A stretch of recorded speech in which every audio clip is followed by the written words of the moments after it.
జనగాం జిల్లా దేవరపల్లి మండల కేంద్రంలోని కాంగ్రెస్ పార్టీ కార్యాలయంలో మండల కాంగ్రెస్ అధ్యక్షుడు నల్లా శ్రీరాములు ఆధ్వర్యంలో ఏర్పాటు చేసిన మీడియా సమావేశంలో బ్లాక్ కాంగ్రెస్ అధ్యక్షుడు రాపాక సత్యనారాయణ, నల్లా శ్రీరాములు, ఝాన్సీ రెడ్డి వ్యక్తిగత సలహాదారుడు విజయేందర్ రెడ్డి మాట్లాడుతూ కాంగ్రెస్ పార్టీ నాయకులు కిడ్నాప్లు వసూళ్లకు పాల్పడుతున్నారని, బీఆర్ఎస్ నాయకులు అసత్య ప్రచారాలు చేయడమే కాకుండా పాలకుర్తి నియోజకవర్గ ఎమ్మెల్యే మామిడాల యశస్విని రెడ్డి, నియోజకవర్గ ఇన్ఛార్జ్ హనుమాన్ల ఝాన్సీ రెడ్డిలపై అసత్య ఆరోపణలు చేస్తున్నారని మండిపడ్డారు.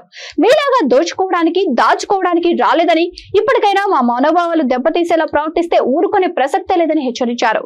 ఈ కార్యక్రమంలో జిల్లా మండల నాయకులు Kasarapu Dharmareddy, Thotakuri పాండుకృష్ణ, Uppala Suresh Babu, SC ST BC మండల అధ్యక్షులు ఇనుముల నాగరాజు, ముఖ్య సజ్జన్, కాడబోయిన గణేష్, నాయకులు ఓడపల్లి రవీందర్, మహమ్మద్ రసూల్, బోనగిరి యాకస్వామి, దౌపాటి రవి, రాజేందర్, దేవానాయక్ తదితర మండల నాయకులు పాల్గొన్నారు.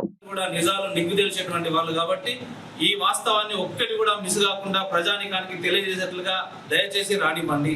ప్రతి ఒక్కరికి ఈ విషయం చేరవేర్చే విధంగా చేయండి. మళ్ళీ నేను చెప్తా ఉన్నా, ఇంకా 15 రోజులు టైం తీసుకున్నా పర్వాలేదు. విజయేందర్ రెడ్డి గారిది కానీ, తిరుపతి రెడ్డి గారిది కానీ, మా ఎమ్మెల్యే ఝాన్సీ రెడ్డి మేడంది కానీ, మా యశస్విని రెడ్డి మేడంది కానీ, మా ఇన్ఛార్జ్ ఝాన్సీ రెడ్డి మేడంది కానీ, ఎవరి ప్రమేయం ఉన్నా కూడా మీరు దయచేసి అదే పనిలో ఉండండి. అదే పనిగా దాని వెంబడి తిరగండి. మీరు సాక్ష్యాధారాలు సేకరించండి. ఎంత కష్టపడైనా కూడా సాక్ష్యాధారాలు సేకరించి ప్రజల మధ్యలో వీళ్ళు తప్పు చేసిరని చూపించండి. ఇది నేను క్లియర్గా చెప్తా ఉన్నా. ఇలా నిరాధారమైన ఆరోపణలు చేశారు కాబట్టి సంబంధిత వ్యక్తులు ఎవరైతే నిన్న బస్వ మల్లేశం, చింత రవి అనేటువంటి ఇద్దరు ఎవరైతే ఉన్నారో వారిద్దరికి సంబంధించి నా ప్రతిష్టకు భంగం కలిగించారు అని చెప్పేసి, నిరాధారమైన ఆరోపణలు చేశారని చెప్పేసి వారి ఇరువురు పైన నేను ఈరోజు పోలీస్ స్టేషన్లో కేసు నమోదు చేయబోతా ఉన్నా. దీని మీద వారు తగ్గినా మా మేడం కానీ మేము కానీ తగ్గేటువంటి పరిస్థితి లేదు.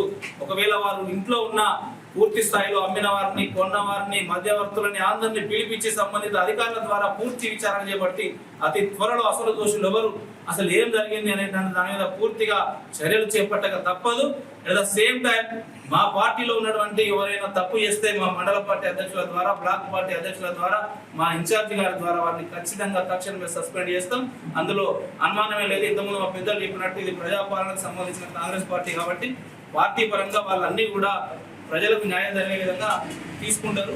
కాబట్టి ఆకాశానికేసి ముంగితే ఎవరైతే మా ఝాన్సీ రెడ్డి గారు, మా యశస్వి రెడ్డి గారు ఉన్నారో, ఎవరైతే వారిని ఆకాశానికేసి ఉమ్మితే ఆ ఉమ్ము తిరిగి మనమోహన్ మీదనే పడతారు. దయచేసి బీఆర్ఎస్ పార్టీ నాయకులు గమనించాలి. మీరు ఇలా ఒక మంచి వైట్ పేపర్ను ఒక ప్రజా సేవ చేయడానికి వచ్చినటువంటి వ్యక్తుల మీద నిరాధారమైన ఆరోపణలు చేసి ఏదో చేయాలని బురదల్లే కార్యక్రమాలు చేస్తూ ఉన్నారు. మీరు పైకి ఉమ్మితే అది మళ్ళీ తిరిగి మీ మీదనే పడుతుంది. అది దయచేసి గమనించాలని చెప్పి మీ అందరికీ కోరుతూ ఈ సమావేశం కల్పించిన మరొకసారి మీకు అందరికీ ధన్యవాదాలు తెలియజేస్తూ ముగిస్తున్నాను.